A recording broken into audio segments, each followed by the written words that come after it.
I'm Mason, 30 years old and a successful architect. For as long as I can remember, I've been second best to my brother Ethan in my mother's eyes. The ultimate proof. She chose to attend his 10th wedding anniversary party instead of my wedding day. It was just one in a lifetime of moments where I didn't matter enough. But everything changed when my grandmother's inheritance skipped over Mom entirely. Now she's suddenly begging for my forgiveness. Before I get into this story that changed my family forever, let me know where you're watching from in the comments. Hit that like and subscribe button if you've ever felt invisible in your own family. Trust me, what happened next will show you it's never too late to stand up for yourself.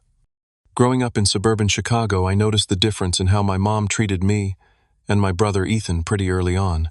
Our house was nice enough, a 2-story colonial in a good school district that my dad worked overtime to afford. Dad was an engineer who often worked late, leaving Mom to handle most of the day-to-day parenting. And that's where the problems started. Ethan was 4 years older than me, and from my earliest memories, he was clearly the golden child. His bedroom had the cool space theme wallpaper he wanted, while mine stayed the basic blue my parents chose before I was born. When Christmas came around, Ethan's pile of presents always towered over mine. I tried not to count, but kids notice these things. Ethan needs more because he's older, Mom would explain when I asked about it. But that explanation started wearing thin as the pattern continued year after year. The first time I really understood something was wrong was my 8th birthday. Mom had promised a special day with a magic-themed party since I'd recently become obsessed with card tricks.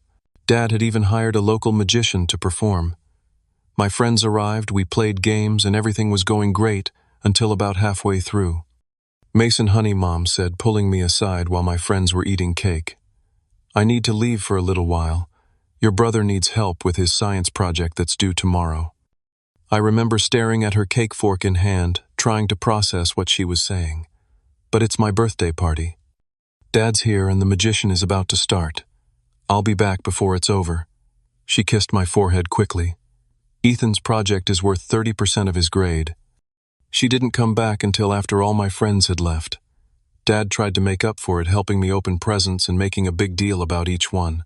But I couldn't shake the feeling that if it had been Ethan's birthday, Mom wouldn't have left for anything. As we got older, the pattern became more pronounced. I was actually the better student, consistently bringing home A's while Ethan struggled to maintain B's and C's. But somehow, Ethan's C+ in math warranted celebration and a special dinner out, while my straight A report card earned a quick, "good job," and then questions about why I wasn't participating in more extracurriculars like my brother. "Your brother is so well-rounded," Mom would say. "Colleges look for more than just good grades, Mason." The truth was, I did have interests and talents. I loved drawing and had a natural eye for design and architecture. By 6th grade, I was filling sketchbooks with building designs. My art teacher, Mrs. Lawson, even called my parents to talk about enrolling me in special weekend architecture programs for gifted students. Dad thought it was a great idea. Mom said we couldn't afford it, despite somehow finding money for Ethan's 3rd attempt at guitar lessons that same month. When I was 12, my grandmother Eleanor started to notice the disparity in how we were treated. Grandma Eleanor was my dad's mother, a sharp, elegant woman who had successfully run my grandfather's real estate business after he died young. She lived about an hour away and started inviting me to stay with her on weekends. "You have a special eye, Mason," she told me once while I was sketching her house. "Not everyone can see spaces the way you do." Those weekends with Grandma Eleanor became my refuge. She took me to museums, bought me proper drawing supplies, and actually listened when I talked about my dreams of becoming an architect. When I showed her my designs, she asked questions and offered suggestions rather than just patting my head and changing the subject to something Ethan had done. At home, the dynamic continued. When I was 14, I won first place in a statewide design competition for students. The award ceremony was on a Thursday evening, and I was excited to have both my parents there. "I'm sorry, Mason," Mom said the morning of the ceremony. "Ethan has a basketball game tonight, and you know how important team support is." Dad came to my ceremony alone and took me out for ice cream after to celebrate. "I'm proud of you, son," he said. "Really proud." I tried not to let it show how much Mom's absence hurt, but Dad knew. "Your mom loves you," he said carefully. Sometimes she doesn't see clearly." By high school, I developed a strategy for dealing with the favoritism. I focused on my own goals, spent time with Grandma Eleanor when I could, and tried to stop seeking Mom's approval. I had a few good friends who valued me, and teachers who encouraged my talents. Dad did his best to support me, though his demanding job meant he wasn't around as much as either of us would have liked. But no matter how much I rationalized it, or tried to accept it, being treated as less than by your own mother leaves scars. I became quieter, more self-sufficient, and started emotionally checking out of family gatherings where Ethan was inevitably the center of attention. By senior year of high school, the college application process brought everything to a head again. I had worked hard, maintained a 4.0 GPA, scored well on my SATs, and built an impressive portfolio of architectural designs. Several prestigious universities were showing interest in me, including offering significant scholarship opportunities. Ethan, meanwhile, had barely graduated 4 years earlier and was on his second attempt at community college after failing out the first time. Yet somehow, Ethan's acceptance to the local state university's business program after finally completing his associate's degree was treated like he'd gotten into Harvard, while my acceptance to Cornell's architecture program on a substantial merit scholarship was mentioned in passing. "Cornell is so far away," was Mom's primary reaction. "And so cold. Are you sure you wouldn't be happier somewhere closer to home like where Ethan is going?" The contrast was so stark that even Ethan looked uncomfortable. "Dude, Cornell is Ivy League," he said. "That's a big deal." It was one of the few times Ethan acknowledged the disparity in how we were treated. Generally, he either didn't notice or chose not to see it. I couldn't really blame him for accepting the preferential treatment he'd always received. Why would anyone question being the favorite? By the time I packed my bags for college, I'd made peace with the fact that I would never be the son my mother wanted. I decided that I would build a life based on what I wanted, not in an endless pursuit of approval I would never receive. I told myself I was done trying to earn my mother's love. But as anyone who has ever been the unfavored child knows, making that decision and actually living it are two very different things. Cornell was exactly what I needed. For the first time, I was surrounded by people who shared my passion for architecture and design. My professors recognized my talent, and my classmates respected my work. Most importantly, I was hundreds of miles away from the constant reminder that I would never measure up to Ethan in my mother's eyes. The architecture program was demanding, but I thrived under the pressure. My sketches and models consistently earned top marks, and by sophomore year, one of my professors had connected me with a summer internship at a prestigious firm in New York City. When I called home to share the news, Dad answered the phone. "That's incredible, Mason. An internship like that could set you up for your entire career." I could hear the genuine pride in his voice, and it meant the world to me. When Mom got on the phone, her response was predictably lukewarm. "That's nice, honey. Oh, did Dad tell you Ethan's been made assistant manager at the electronics store? They gave him his own set of keys and everything." I bit my tongue to keep from pointing out that my internship was with an internationally renowned architecture firm, while Ethan's promotion was at the same retail job he'd had since high school. Instead, I just said, "That's great. Tell him congratulations from me." During that first year, I also met Audrey. She was studying art history and literally bumped into me at the library while carrying a stack of books on Renaissance architecture. We ended up talking for hours, and by the end of the night, I knew she was special. Audrey came from a warm, supportive family where achievements were celebrated regardless of who accomplished them. The first time I visited her home during Thanksgiving break, her parents treated me like I mattered. They asked questions about my designs, displayed genuine interest in my internship plans, and made me feel valued in a way that was entirely foreign to me. "Your work is fascinating," Audrey's father said while looking through my portfolio. "You have a real talent for blending functional spaces with beautiful design." That simple comment nearly brought me to tears because it was exactly the kind of recognition I'd always craved from my own parents, specifically from my mother. Back at school, I also formed a close friendship with my roommate Trevor. He was studying engineering and understood the demands of a technical creative field. We bonded over all-nighters before big projects, shared a similar dry sense of humor, and eventually became the kind of friends who are more like brothers than my actual brother and I had ever been. "Your mom really doesn't get how impressive your work is, does she?" Trevor asked after overhearing one of my phone calls home. "She never has," I admitted. "I'm not sure she ever will." Trevor shook his head. "That's her loss, man." And he was right. As my college years progressed, I built a circle of people who valued me for who I was. Audrey, Trevor, my professors, even Audrey's family, they all saw something in me that my own mother seemed blind to. During holiday breaks, when I did go home, the dynamic hadn't changed. Ethan's mediocre achievements were still celebrated enthusiastically, while my successes were acknowledged briefly before the conversation moved on. The difference was that now I had enough external validation that Mom's indifference stung less. Grandma Eleanor remained my biggest champion in the family. She had moved to a beautiful retirement community but still insisted I visit whenever I was home. She displayed my architectural drawings in her living room and bragged about me to her friends. "You're building a wonderful life, Mason," she told me during my junior year winter break. "On your own terms. I admire that tremendously." During my senior year of college, the contrast between how my mother treated Ethan and me came to a head during the holidays. I had recently won a prestigious student competition that included publication in an architectural journal, a major accomplishment for an undergraduate. Meanwhile, Ethan had finally completed his business degree after 6 years and had an interview lined up with a local insurance company. At Christmas dinner, Mom raised a toast to Ethan's graduation and upcoming interview, speaking for nearly 5 minutes about his perseverance and how proud she was. When Dad tried to then toast to my award, she cut in after just a few sentences. "And of course, we're proud of Mason too. Now, who wants pie?" Later that night, I finally confronted her directly. We were alone in the kitchen, and I decided it was time to address what had been happening my entire life. "Mom, can I ask you something? Why don't my achievements ever seem to matter to you as much as Ethan's do?" She looked genuinely surprised.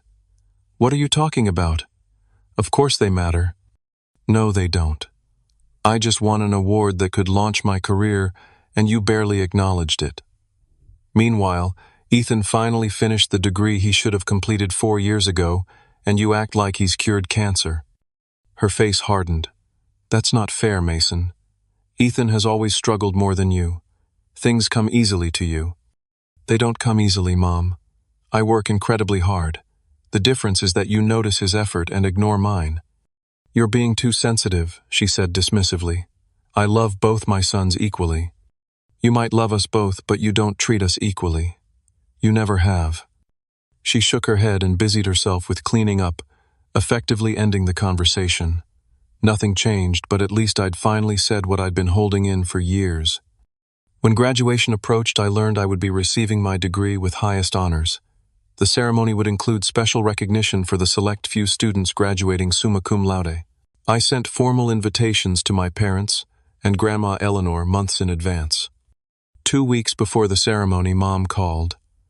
"Mason, I'm not sure we'll be able to make it to your graduation after all. Ethan just found out he got the insurance job, and they're having a welcome dinner for new employees that same weekend." I gripped the phone so tightly my knuckles turned white. "My college graduation happens once, Mom. This is one of the biggest days of my life." "I know, honey, but this job is such a big opportunity for your brother. You know how hard he's worked for this." In the end, Dad drove up alone. Grandma Eleanor, despite being 80 years old, insisted on making the trip as well. Audrey and her parents attended too, cheering loudly when my name was called. Mom sent a text message. "Congratulations. Sorry we couldn't be there. Ethan says hi from his company dinner." As I stood there in my cap and gown, surrounded by people who had chosen to be there for me, I made a decision.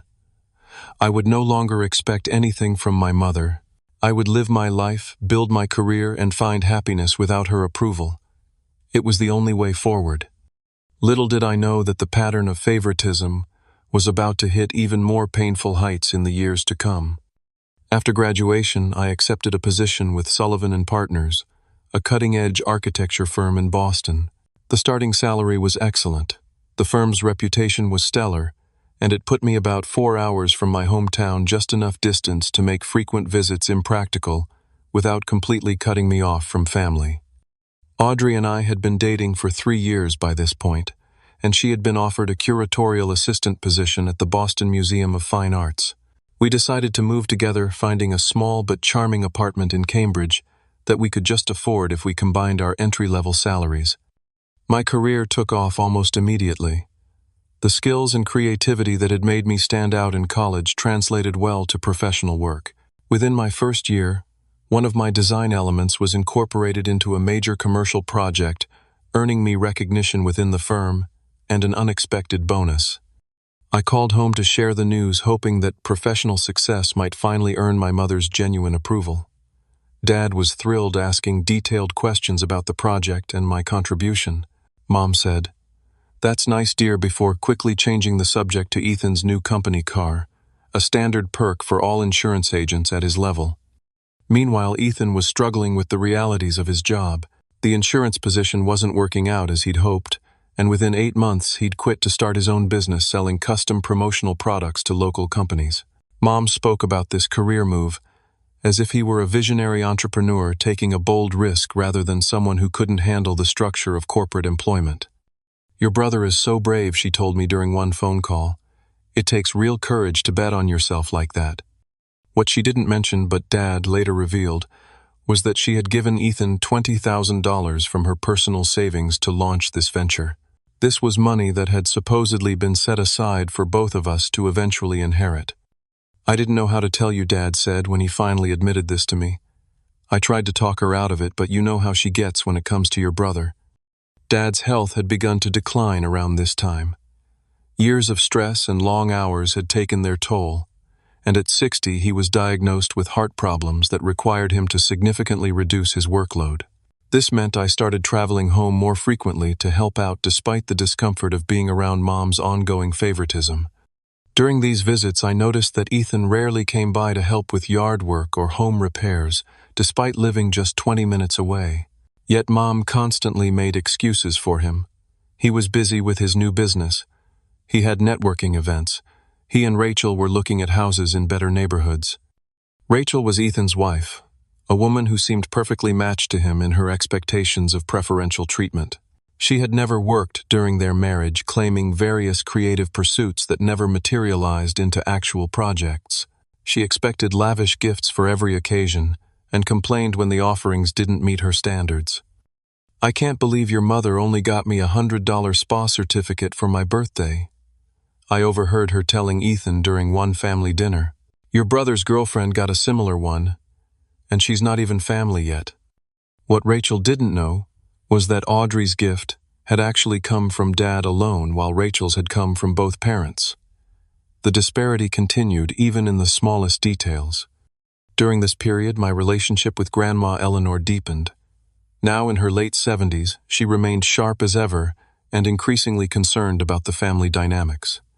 "Your mother means well," she told me during a private lunch while I was home helping Dad recover from a minor procedure. "But she has never been able to see how her behavior affects you, and I worry about your father enabling it for so many years." "Dad tries," I said, defending him instinctively. "He does," she agreed. "But trying isn't always enough, is it? Sometimes you have to actually stand up and say no."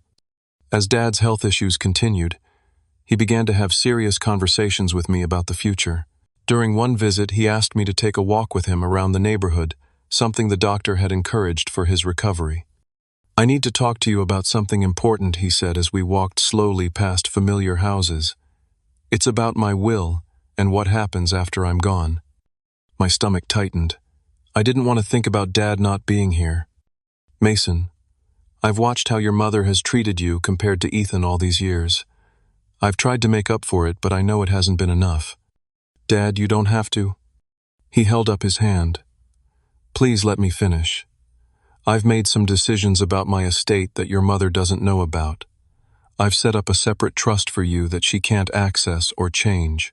I want to make sure you're treated fairly, at least in this one way." I felt a complex mix of emotions: appreciation for his attempt at fairness, sadness, that it had come to this and anxiety about how Mom would react when she eventually found out. "There's something else," Dad continued. "I've spoken to your grandmother about all this. She's concerned about how your mother might handle things when I'm gone." Before he could elaborate, Dad stumbled slightly, putting his hand on a nearby fence to steady himself. His face had gone pale. "Dad, are you okay?" He tried to smile reassuringly, but I could tell something was wrong. "Just a little dizzy. Let's head back." We never finished that conversation. 2 days later, Dad collapsed at work and was rushed to the hospital. The heart attack was massive, and despite the doctor's best efforts, he never regained consciousness. Just like that, the one person who had truly seen me and my immediate family was gone. The day Dad died, everything changed. I got the call from Mom while I was in a client meeting. Her voice was so choked with tears, I could barely understand her, but the words, "hospital" and "heart attack" cut through clearly. I immediately booked a flight home, calling Audrey from the cab to the airport. "I'll meet you there," she said without hesitation. "Don't worry about anything else right now." When I arrived at the hospital, Mom was sitting beside Dad's bed holding his hand. The machines had been turned off, but they hadn't moved him yet. Ethan stood awkwardly in the corner of the room, Rachel beside him staring at her phone. "He waited for you," Mom said, when she saw me, which I later learned wasn't actually true. The doctors confirmed Dad had already passed before I could possibly have arrived. But it was a nice thought, and one of the few genuinely maternal things Mom had said to me in years. The next few days passed in a blur of funeral arrangements and paperwork. Despite being the younger son, I found myself handling most of the practical matters.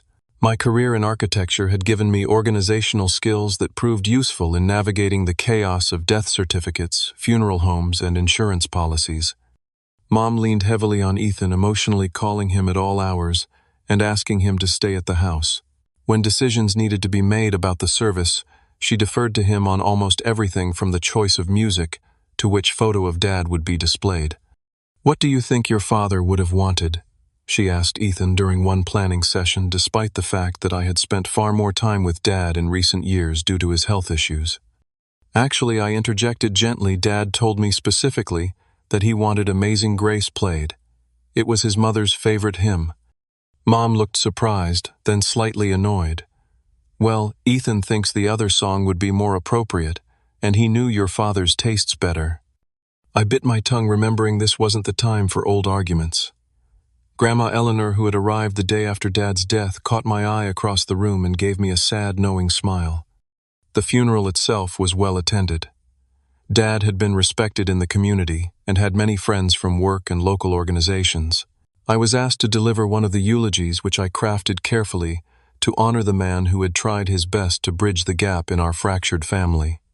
My father taught me that success isn't measured by recognition but by the quiet satisfaction of doing what's right. I said, my voice steady, despite the grief tightening my chest. He showed me that sometimes the greatest strength is in silent support, and that love doesn't always need to be loud to be real. From the front row, I saw Mom dabbing at her eyes while leaning against Ethan. Grandma Eleanor sat straight-backed and dignified, her eyes never leaving me as I spoke. At the graveside, the reality of Dad's absence hit me full force. As they lowered his casket, I felt a fundamental shift in my world. The buffer between Mom's favoritism and me was gone. The quiet advocate who had tried to balance the scales when no one was looking would never make another subtle intervention on my behalf. Audrey stood beside me, her hand firm in mine. On my other side, unexpectedly, was Grandma Eleanor. At 80 years old, she had insisted on standing for the entire graveside service, refusing the chair that had been provided for her. "He was my son," she had said simply, when the funeral director tried to convince her to sit. "I'll stand for him one last time." After everyone else had left, Grandma Eleanor asked me to stay behind with her for a moment. She reached into her handbag and pulled out an envelope. "Harold wanted you to have this," she said, using Dad's formal name as she sometimes did. "He gave it to me last month, almost as if he knew." Inside the envelope was a letter in Dad's neat engineer's handwriting, dated just 3 weeks earlier. "Mason," it began, "if you're reading this, then the conversations we never finished will have to remain that way. I've spent too many years watching your mother favor your brother, making excuses to myself about why I didn't do more to stop it. The truth is, I was a coward in many ways. I didn't want to risk my marriage by challenging her directly, so I tried to make it up to you in smaller ways. I know now that wasn't enough. You have grown into an extraordinary man, despite not because of how you were raised. Your talent, your kindness, your resilience, these are qualities that make me prouder than I can express. I've made arrangements to ensure that you are treated fairly in material matters after I'm gone, but I know that doesn't heal the emotional wounds of a lifetime. All I can say now is that I love you, son, completely and without reservation. You were never second best to me. I read the letter 3 times before carefully folding it and putting it in my pocket. Grandma Eleanor watched me with tears in her eyes. He meant every word she said softly. In the days after the funeral, the practical matters of Dad's estate had to be addressed. The family gathered in the office of Dad's attorney, Mr. Winters, for the reading of the will. Mom seemed confident about what would happen, having apparently assumed that everything would be split equally between her and the 2 children, or perhaps even with a larger portion for Ethan. Mr. Winters adjusted his glasses and began reading. The will was relatively straightforward. Mom would get the house and its contents, as expected. There was a life insurance policy that would provide her with financial security.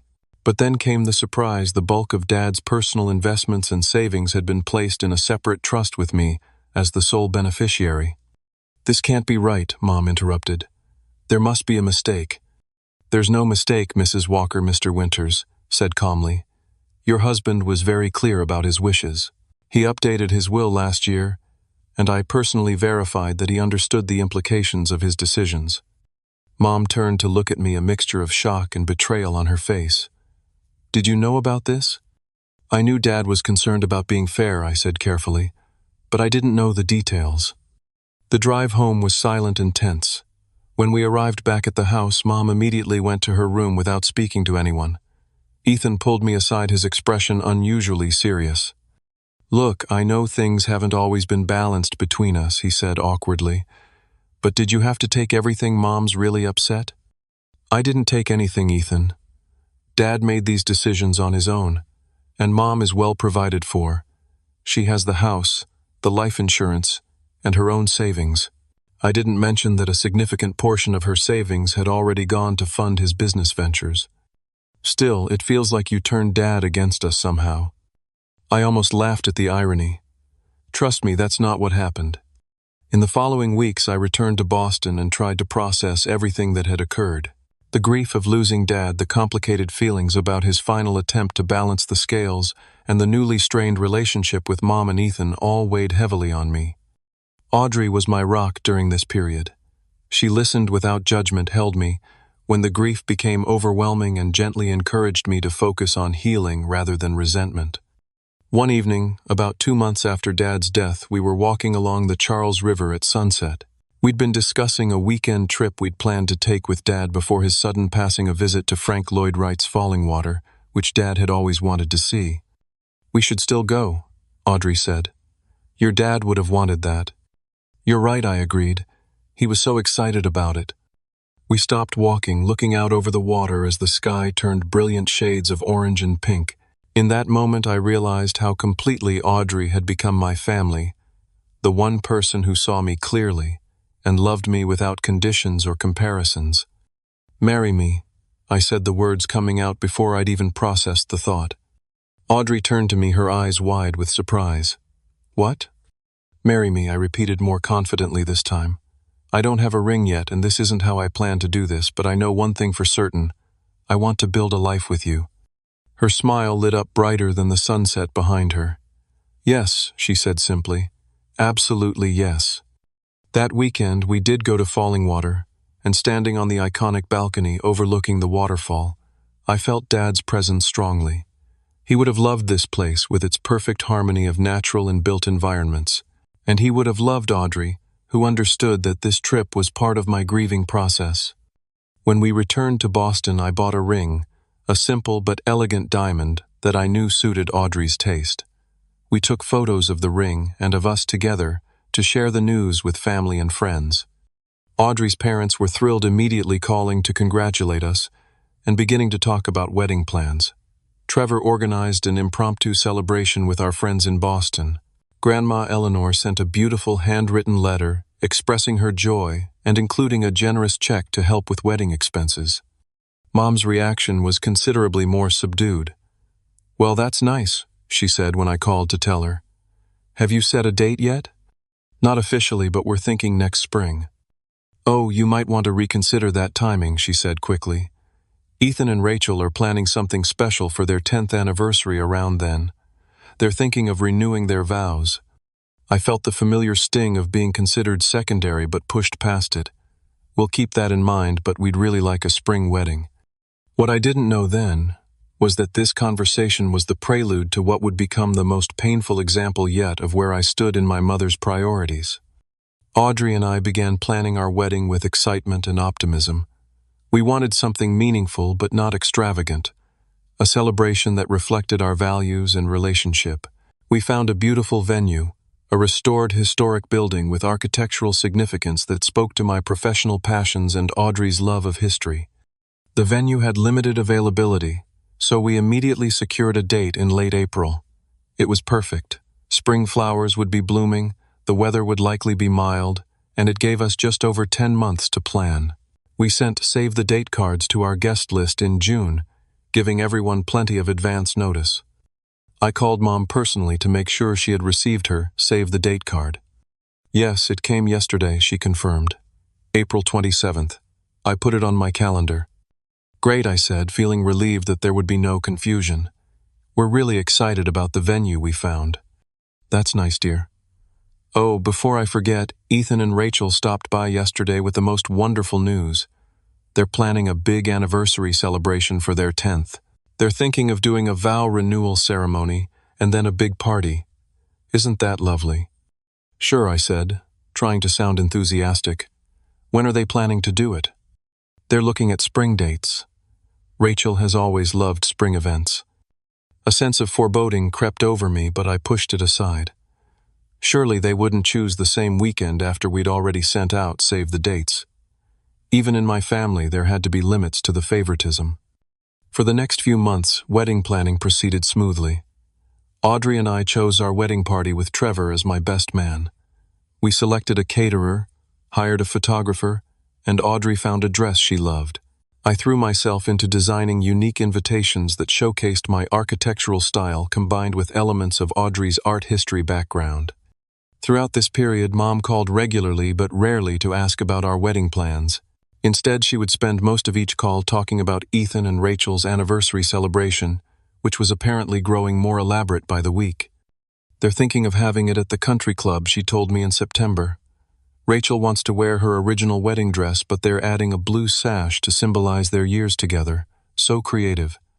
I tried to be supportive, but it was difficult when Mom showed so little interest in my upcoming wedding. When I did manage to tell her about some special detail Audrey and I had planned, she would acknowledge it briefly before steering the conversation back to Ethan's event. In late October, just as we were finalizing our formal invitations, I received a text from Ethan that made my stomach drop. "Hey bro, just wanted to give you a heads up. We've scheduled our anniversary party for the 27th of April. Mom's super excited about helping us plan it. Hope there's no conflict with anything you've got going on." I stared at the phone in disbelief. There was no way this was a coincidence. We had sent save the dates months ago. Mom had explicitly confirmed the date. This was deliberate. I called Ethan immediately. "Did you seriously schedule your anniversary party on my wedding day?" I asked without preamble when he answered. "Oh, is that the same day?" "Shit, I didn't realize," he said, though his tone suggested otherwise. "Ethan, we sent save the dates in June. Mom confirmed she received it. How could you not know?" "Look, it wasn't intentional," he said defensively. "This was the only weekend the country club had available that worked with Rachel's parents' schedule. They're coming in from Arizona. Can you change it? We've already put deposits down on everything, and our invitations are about to go out." There was a pause. "I don't think that's possible. We've already paid the non-refundable deposit, and Rachel's really set on this date. Can't you guys move yours?" You haven't sent the actual invitations yet, right? I felt a surge of anger so intense I had to take a deep breath before responding. No, Ethan, we can't move our wedding. We sent save the dates 4 months ago specifically so people could plan accordingly. You knew the date. Well, this puts Mom in a tough position, he said, as if that were the primary concern. I'll talk to Mom myself, I said, ending the call before I said something I might regret. When I called Mom, she answered with a cheerfulness that only intensified my suspicion that this conflict was not accidental. Mason, I was just thinking about you. I found these lovely napkins that would be perfect for your reception. Mom, did you know that Ethan and Rachel scheduled their anniversary party on the same day as my wedding? Her tone changed immediately. Oh yes, about that. It's unfortunate, but it was the only date that worked for them. The country club is very exclusive, you know. Mom, we sent save the dates months ago. You knew when our wedding was scheduled. I know, dear, but this is their 10th anniversary. It's a very significant milestone. I couldn't believe what I was hearing. And my wedding isn't significant. Of course it is, but you have to understand, they've been planning this for ages. No, they haven't. We announced our date in June. They just booked this recently. She sighed as if I were being unreasonable. Mason, I don't understand why you're making such a big deal about this. There are plenty of other weekends. Not for us, Mom. Our venue is booked, deposits are paid, and guests have already made travel arrangements. We're not changing our wedding date. There was a long pause. Well, I don't know what you expect me to do. I can't be in 2 places at once. And there it was, the moment I had been dreading. She was actually considering missing my wedding to attend Ethan's anniversary party. I expect you to be at my wedding, Mom. I'm your son, and I'm getting married. Once. You're putting me in an impossible position, she said, her voice taking on the wounded tone she often used when challenged. Ethan will be devastated if I'm not there for his special day. And I won't be devastated if you miss my wedding, I asked incredulously. That's not what I meant. I need some time to figure this out. After that conversation, I was too upset to think clearly. I called Audrey, who rushed home from work to find me pacing our apartment in a state of disbelief. She's actually considering not coming. I told her, still struggling to process it. My own mother might skip my wedding for my brother's anniversary party. Audrey's face reflected my pain. Oh, Mason, I'm so sorry. What kind of mother does that? I asked the hurt child inside me, finally giving voice to the question I'd been carrying my whole life. I don't know, Audrey said softly, taking my hands in hers.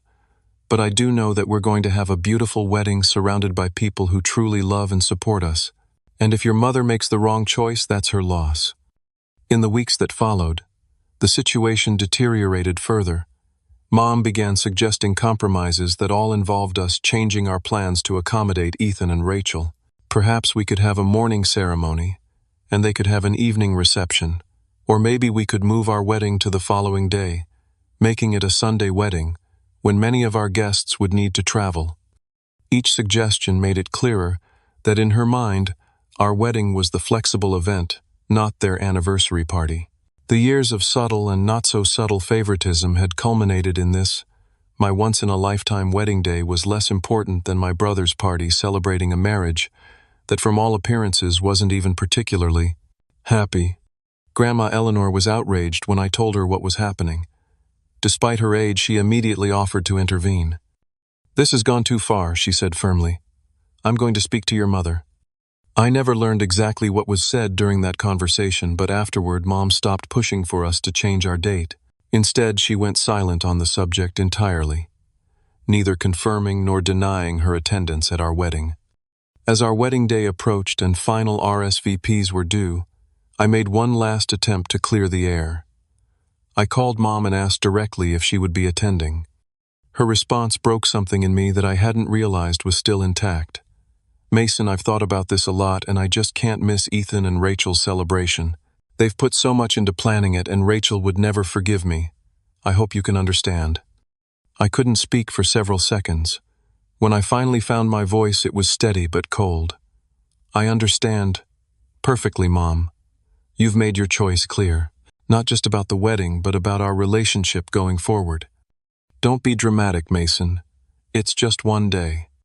It's my wedding day, I said quietly, and you're choosing to attend an anniversary party instead.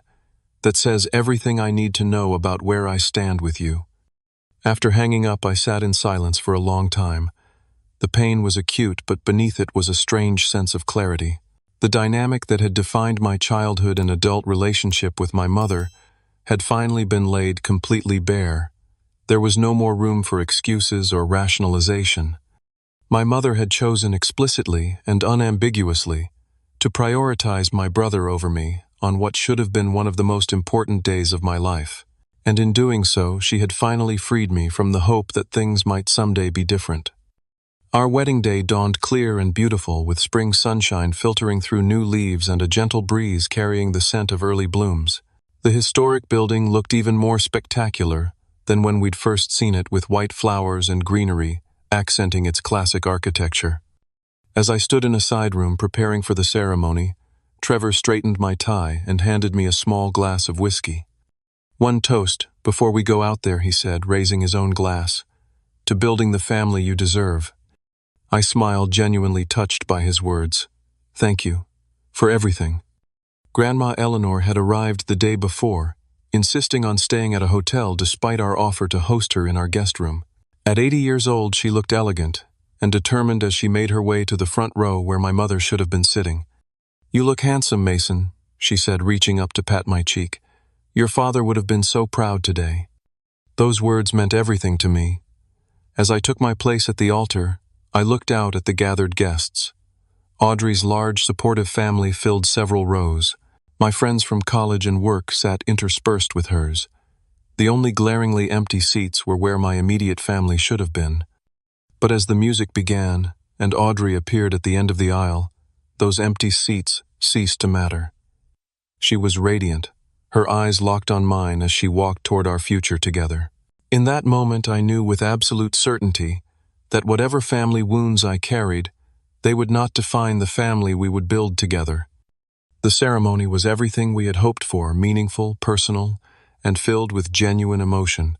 We had written our own vows, and as I promised Audrey to cherish her and support her dreams as she had always supported mine, I felt a sense of healing beginning to take root. At the reception, Trevor gave a best man speech that carefully avoided any mention of my absent mother and brother.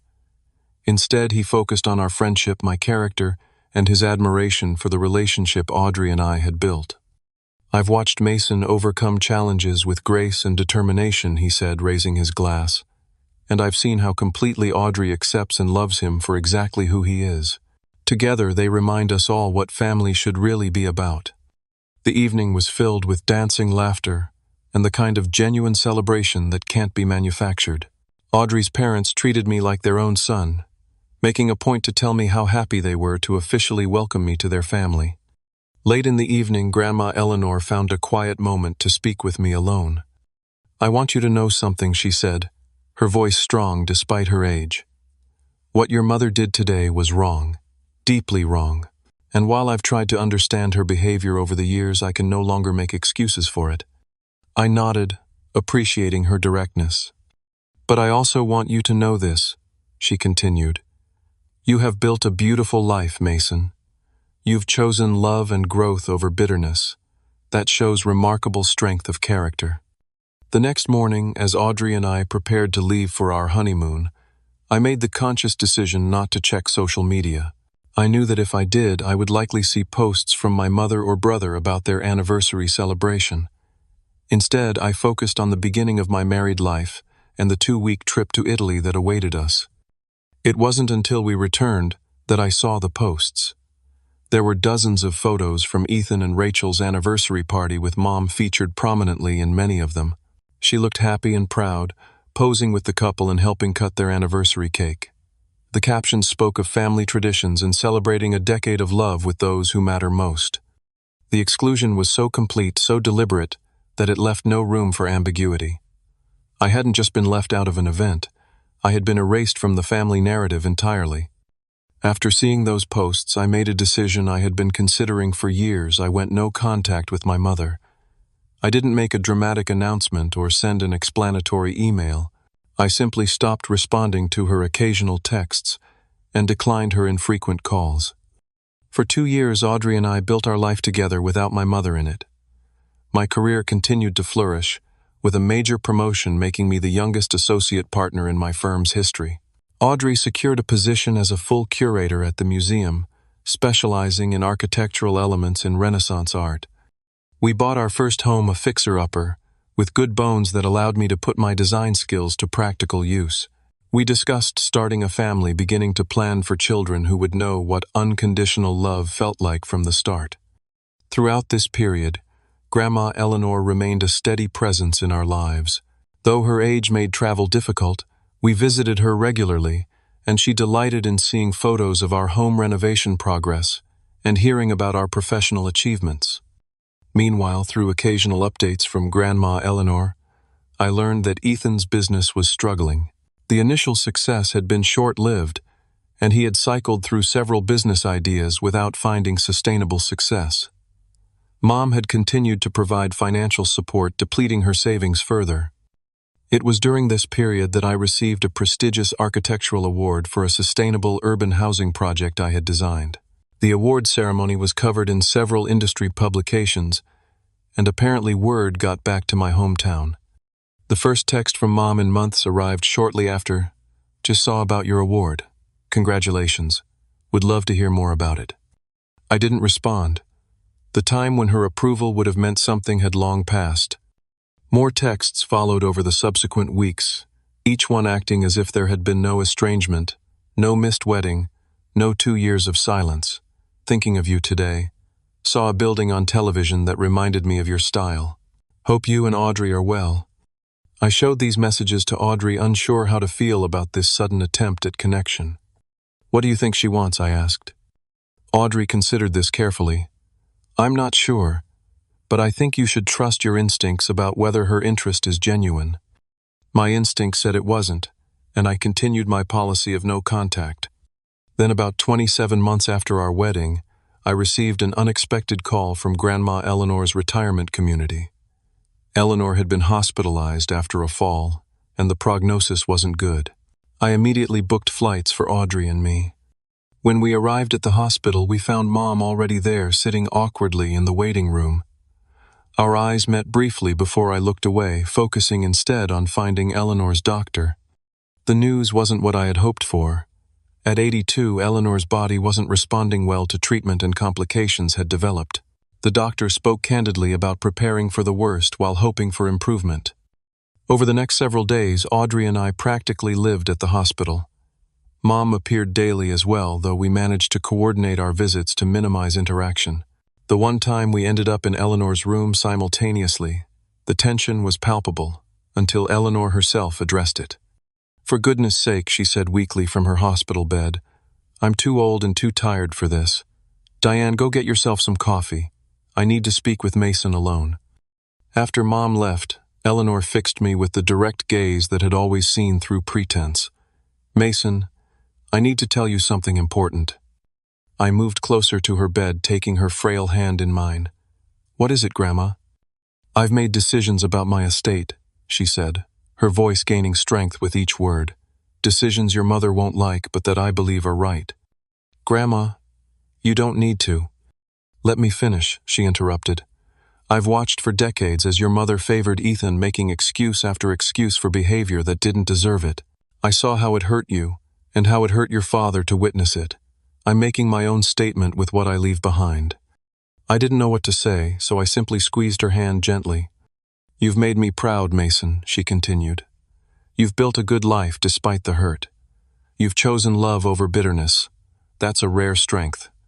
3 days later, with Audrey and me at her bedside, Eleanor passed away peacefully in her sleep. Mom had left just an hour earlier, promising to return in the morning. The funeral was arranged quickly, a small service that honored Eleanor's practical nature and dislike of excessive ceremony. Mom and I maintained our distance, communicating only when absolutely necessary about arrangements. It wasn't until the reading of the will that the full impact of Eleanor's decisions became clear. The family gathered in the same law office where Dad's will had been read 3 years earlier, though this time with Mr. Winter's partner, Miss Reed, presiding. Eleanor's estate was substantial. In addition to her elegant home in the retirement community, she had significant investments and savings that had grown over decades of careful management. The will began with small bequests to various charities and friends before addressing the family. To my grandson, Ethan Walker, I leave the sum of $10,000 with the hope that he will use it wisely. I saw Ethan's face fall at the relatively modest amount. Rachel beside him made no attempt to hide her disappointment. To my daughter-in-law, Diane Walker, I leave my collection of family photographs and personal correspondence that she might better understand the values that guided our family. Mom sat very still, her expression unreadable. To my grandson Mason Walker and his wife Audrey, I leave the remainder of my estate, including my home investments and all other assets not specifically designated. Mason has demonstrated the character, responsibility, and compassion that I value most, and I trust him to be a good steward of what I leave behind. The room went completely silent. The remainder represented well over $2 million in assets, a fact that everyone present quickly calculated. Additionally, Miss Reed continued, I am instructed to deliver this letter to Diane Walker. She handed Mom a sealed envelope. With shaking hands, Mom opened it and began to read. I couldn't see the contents, but I watched as her face went pale, then flushed with what might have been shame. When the meeting concluded, Mom left quickly without speaking to anyone. Ethan approached me in the parking lot, his expression a mixture of anger and confusion. What the hell, Mason? How did you manipulate Grandma into this? I didn't manipulate anyone, Ethan. This was her decision. Right, he scoffed. First Dad, now Grandma. Somehow you've convinced everyone that you deserve everything. That's not what happened, I said tiredly. And honestly, Ethan, after everything with the wedding, I don't think you get to play the victim here. Rachel, who had been silent until now, suddenly spoke up. This is about the wedding.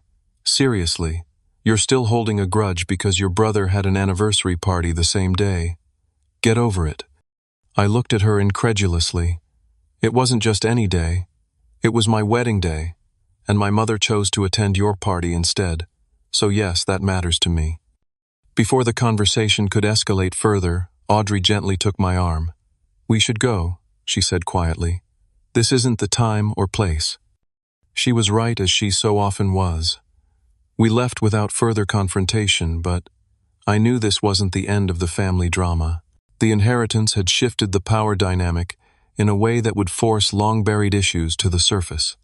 Sure enough, 3 days later, I received a text from Mom asking if we could meet. After discussing it with Audrey, I agreed to coffee at a neutral location. What I didn't expect was that this meeting would begin the most difficult and potentially healing chapter in my relationship with my mother. The coffee shop was busy when I arrived, which suited me fine. Public places minimize the potential for emotional scenes, and after 30 years of navigating my mother's favoritism, I had developed a strong aversion to conflict. Mom was already there, sitting at a corner table, with her hands wrapped around a mug, as if seeking warmth despite the mild spring day. She looked older than I remembered, with new lines around her eyes and mouth that spoke of recent stress. Thank you for coming, she said, as I sat down across from her. I nodded but didn't immediately speak. After ordering my own coffee, I waited for her to explain why she had wanted this meeting. I suppose you're wondering what was in the letter from your grandmother, she began, her voice uncharacteristically hesitant. If you want to tell me, I'll listen, I said neutrally. She took a deep breath. Eleanor didn't mince words. She wrote that she was excluding me from her will because of how I had treated you throughout your life, particularly my decision to miss your wedding. She said that by consistently favoring Ethan, I had failed as a mother to you, and that the inheritance decision was her final attempt to balance the scales. I was surprised by her candor. The mom I knew would have softened the message, reframed it to make herself the victim. She also included copies of letters your father had written to her over the years, Mom continued. Letters expressing his concern about how I treated you compared to Ethan. I had no idea he had felt that way so strongly. I thought about Dad's private struggles, his attempts to compensate for Mom's favoritism without directly confronting her about it. Dad tried to create balance where he could, I said. Mom looked down at her coffee. Mason, I know you probably won't believe this, but I never intended to hurt you. In my mind, I was just giving Ethan the extra support he needed. He always struggled more than you did. It was the same justification she had offered for years, but now sitting across from her after everything that had happened, I couldn't let it pass unchallenged. That's not true, Mom. Ethan struggled because you enabled him to. You cleaned up his messes, funded his failures, and celebrated his mediocrity while ignoring my achievements. You created the very dynamic you used to justify your favoritism. She flinched at my words but didn't immediately deny them. After a moment, she spoke again. When you were born, you were so different from Ethan. You were quieter, more self-sufficient. You seemed to need me less while Ethan was always demanding attention. It became a pattern that I didn't know how to break. You could have broken it by showing up for my wedding. I said the words coming out more sharply than I had intended. That was your chance to show me I mattered too, and you chose not to take it. To my surprise, tears filled her eyes. I know, there's no excuse for that. None. I've had a lot of time to think since Eleanor's letter, and I keep coming back to that decision. It was unforgivable. Then why did you do it? I asked the question that had haunted me for 2 years. She was quiet for so long I thought she might not answer. When she did, her voice was barely above a whisper. Because I was a coward. Because Ethan and Rachel pressured me relentlessly, and I was afraid of losing my relationship with them if I chose you. Because I had spent so many years building my identity around being the mother Ethan needed that I didn't know how to be the mother you deserved. Her admission stunned me. In all our years of conflict, Mom had never acknowledged her behavior so directly. The irony, she continued, is that I lost my relationship with you anyway. And now Ethan barely speaks to me since the will reading. He blames me for not somehow changing Eleanor's mind. I felt a complex mix of emotions. Vindication that my grandmother had seen the truth so clearly, sadness for the relationship I'd never had with my mother, and a strange, unexpected flicker of hope that perhaps at long last Mom was beginning to understand the damage she had caused. I'm not asking for forgiveness, Mason, she said, meeting my eyes.